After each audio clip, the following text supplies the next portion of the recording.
Tens of thousands of residents are still without reliable drinking water in Jackson, Mississippi. Elise Preston has our story.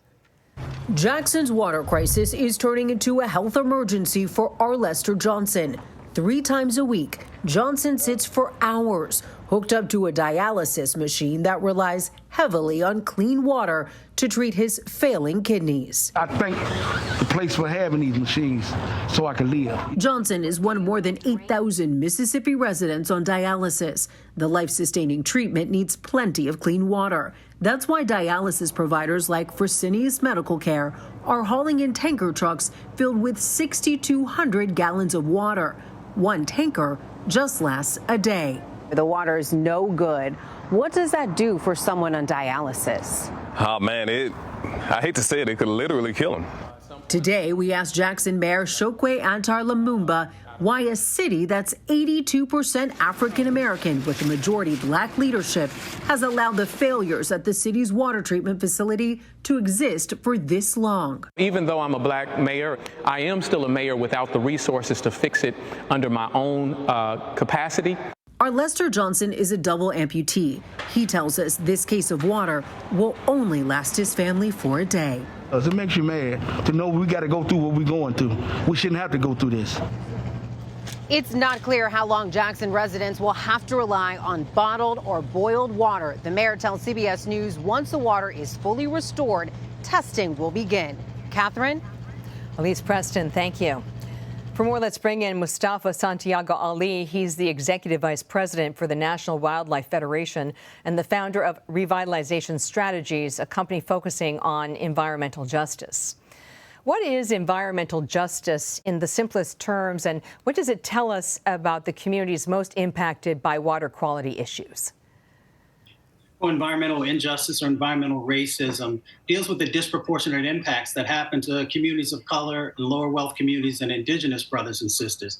In its most simplest form, it is, the sacrifice zones where we place everything that no one else wants. And then those communities have to deal with those burdens that often shorten their lives, make them sick, and extracts wealth from their communities.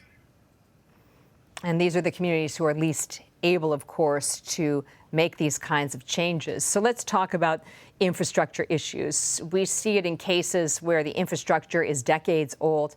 So how can you make meaningful progress in these circumstances? Well, the first thing we do is make sure that the voices of communities are brought forward and that they are playing a role in the development moving forward from this moment. Also making sure that there's real transparency about dollars. We know that there were $75 million that was a part of the infrastructure bill. So the question becomes, where have those dollars gone across Mississippi, and why aren't they in Jackson, since they're, at a long-term need there? We also know that we have the state revolving fund. So we've got to make sure that the voices of communities and their experiences are helping to drive the positive change that must happen.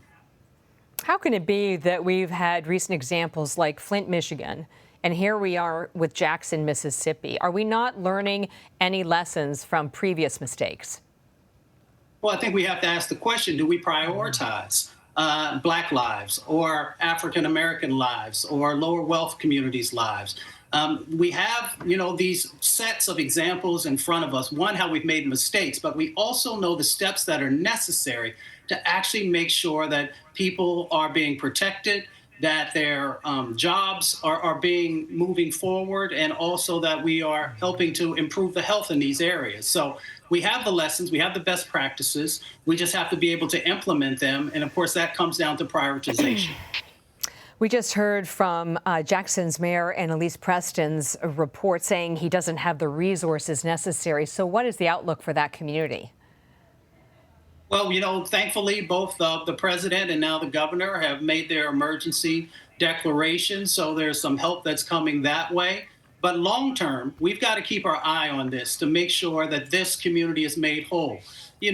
Civil rights icon Fannie Lou Hamer once said that we're sick and tired of being sick and tired. A part of being sick and tired is the disinvestment that continues to happen. So we've got to change that paradigm. The sick and tired is also, Black folks who right there in Jackson who continually get ignored from the state and others for the dollars that are so incredibly necessary. So we have to change to a 21st century paradigm where we are prioritizing these communities and their lives.